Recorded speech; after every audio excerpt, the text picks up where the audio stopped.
Muy buenas, hola a todos y todas y todos. En este vídeo número 8 vamos a tratar las medidas de dispersión. En anteriores hicimos la tabla de frecuencias, el recuento de la tabla de frecuencias, las medidas de posición, los gráficos y ahora vamos a hacer las medidas de dispersión. En el capítulo 7 o en el vídeo número 7 hicimos los cálculos a mano. ¿De acuerdo? Entonces aquí nos vamos a centrar en cómo hacerlos en la hoja de datos de Google. ¿De acuerdo? Entonces, para hallar las medidas de dispersión, es importante que hayamos hallado previamente la media, que es una medida de posición. Ya acordaros que la media se calculaba multiplicando la frecuencia, es decir, el número de veces que había salido cada una de las puntuaciones, en este caso una vez el 3, dos veces el 4, una vez el 6, ¿vale? Aquí lo tenemos, y lo sumamos y nos da 253. Si sumamos esto, lo dividimos entre 20, nos sale que la media, es decir, el valor esperado, es decir, si tiramos el dato otra vez, el valor esperado es que nos saliera un 13. Sería el valor, digamos, el valor medio. ¿Ok? Bueno, pues una vez que tenemos la media, para ya los siguientes parámetros de dispersión, necesitaremos, concretamente para el rango, saber que el rango es la diferencia entre el valor máximo y el valor mínimo que hemos obtenido. Por ejemplo, en este caso, el valor máximo que hemos obtenido ha sido de 20 y el valor mínimo de 3. Luego, 20 menos 3, 17. Este sería el rango. Es decir, nuestros datos se van a mover en 17, en 17 unidades. O bien un 20 o bien un 3, ¿vale? Entre 3 y el 20, 17. Por lo tanto, nos da una idea de que prácticamente cualquier número es posible, ¿no? Y es verdad, porque como es un dado y es al azar, si el dado es correcto y está bien compensado, pues la probabilidad de sacar un 1 y sacar un 20 es la misma, de sacar un 5, un 3. O sea, es decir, si tiráramos infinitas, pues infinitas veces, todas las caras saldrían en igual número, ¿de acuerdo? No es el caso porque solo hemos tirado 20 veces, ¿vale? Bien, el siguiente valor es la varianza. La varianza es la media de los cuadrados de las desviaciones de los datos respecto de su media. Nos proporciona una medida de dispersión de los datos obtenidos. Vale, esto ya lo vimos en el anterior vídeo. Realmente lo que se trata de hacer es coger cada valor, en este caso el 3, y al 3 restarle la media, que es 13, y elevarlo al cuadrado.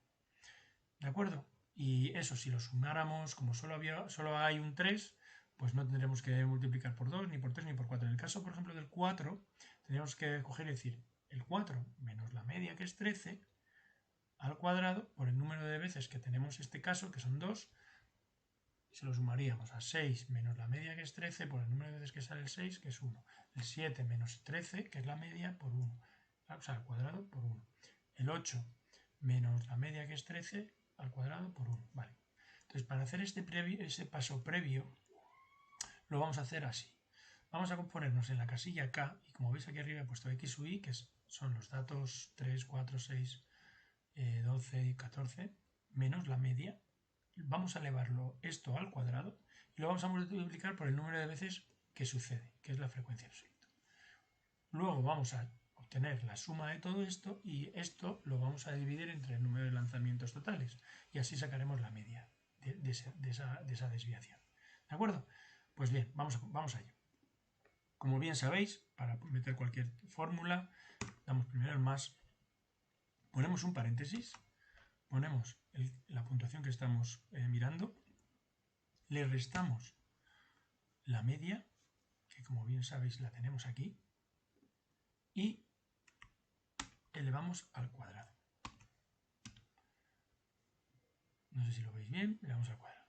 Vale, y luego le damos a multiplicar y le ponemos el número de veces que sucede, que en este caso es esto. ¿Vale? Es decir, A4 menos B23, que es la media, elevado al cuadrado por C4. ¿Vale? El cuadrado se hace así, con ese cursor hacia arriba y el 2. Vale, aquí nos va a pasar lo mismo que nos pasaba en su momento con la frecuencia relativa, que cuando dividíamos entre el número de lanzamientos,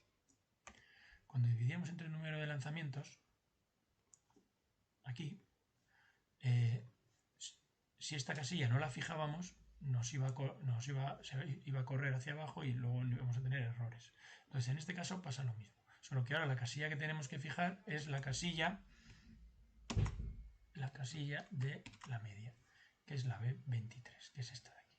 Entonces, poniendo un dólar B23, fijamos esa casilla. Vale, nos sale 93. Una vez que tenemos esto, si arrastramos hasta abajo, nos van a salir estas desviaciones al cuadrado por el número de frecuencias. ¿De acuerdo? Por lo tanto, ya tenemos de la varianza, lo tenemos aquí, ¿vale? X sub y menos X menos la media al cuadrado. Ahora tenemos que dividirlo entre el número de casos que suceden. ¿Ok? Entonces vamos a poner aquí la suma.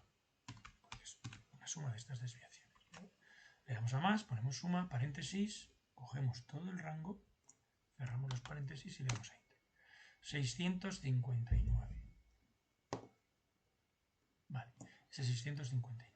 Bien, pues la varianza hemos visto que era, volvemos a ver, el sumatorio de cada dato menos su media al cuadrado por el número de veces que sucedía, partido del número de lanzamientos totales en este caso. Entonces, si nos ponemos aquí en la varianza aquí abajo y ponemos más la suma de esas desviaciones entre el número de veces que hemos lanzado, nos tiene que dar la varianza, que es 32,93 puntos. Este dato, puntos al cuadrado. No olvidemos esto, ¿vale? Puntos al cuadrado. No sé si lo voy a poner. Voy a ponerlo con letra. No olvidemos que hemos elevado al cuadrado de esos datos. Por lo tanto, tenemos que tener en cuenta que no es un dato que, salvo que hagamos otro estudio con otro dado o que con el mismo dado de otra tirada, salvo que podamos comparar con otro estudio que también hable de puntos o de dados, de lo contrario no nos va a dar mucha información, ¿vale? Porque no está en las mismas unidades que tenemos aquí, del 3 al 10 y al 20, sino que estaría entre el 9 y el 400, vamos a decirlo así. ¿De acuerdo? Sí que nos da más información la desviación típica, porque la desviación típica es la raíz cuadrada positiva de la varianza y se utiliza para cuantificar la variación o la dispersión de un conjunto de datos numéricos. ¿Vale? ¿Qué estamos haciendo? Estamos haciendo la raíz cuadrada de 32,93. Para hacer la raíz cuadrada de 32,93, lo que tenemos que hacer más, ponemos la palabra raíz sin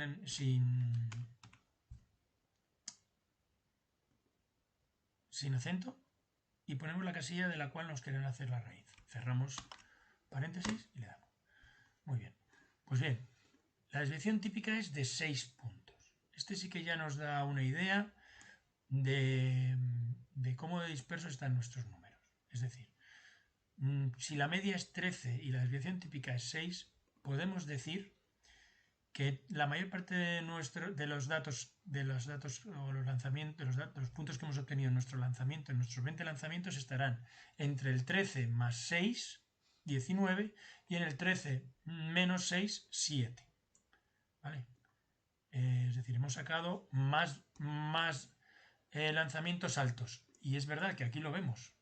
Si os fijáis, 16, 19, 20, aquí hay más entre estos tres tenemos más datos que entre estos de aquí, ¿vale? O sea que, como podéis comprobar, son algunos aspectos que se podrían intuir cuando el estudio es pequeño. Si el estudio fuera mayor, olvidaros. Si el estudio fuera mayor, ya esto sería prácticamente inviable. Aunque haciendo gráficas de puntos, gráficas de líneas, o sea, cualquier tipo de gráfica, nos podemos orientar un poco. Y esto es muy importante, ¿vale? Y de ahí que en este estudio hayamos intentado unirlo todo, ¿vale? Entonces, importante, la desviación típica es la raíz cuadrada de la varianza y por lo tanto tiene las mismas unidades que tenemos aquí. Y esto sí que ya nos aporta bastante información, ¿vale? Una desviación típica, por ejemplo, de un punto, querría decir que al tirar los 20 lanzamientos hemos estado siempre muy cerca de la media. 13 más, imaginaros que fuera un punto, pues sería 13 más 1 más menos 1, 14, entre el 12 y el 14. En este caso no, en este hemos estado entre el 7 y el 19, 13 más 6 y 13 menos 6, ¿vale? Vale. Muy bien, el siguiente dato importante es el coeficiente de variación y este es importante por la sencilla razón de que no tiene unidades. Es decir, el coeficiente de variación es el cociente entre la desviación típica y la media. Por lo tanto, no tiene unidades. Puntos entre puntos, nada. Entonces, se parece mucho a un porcentaje y por lo tanto es muy útil.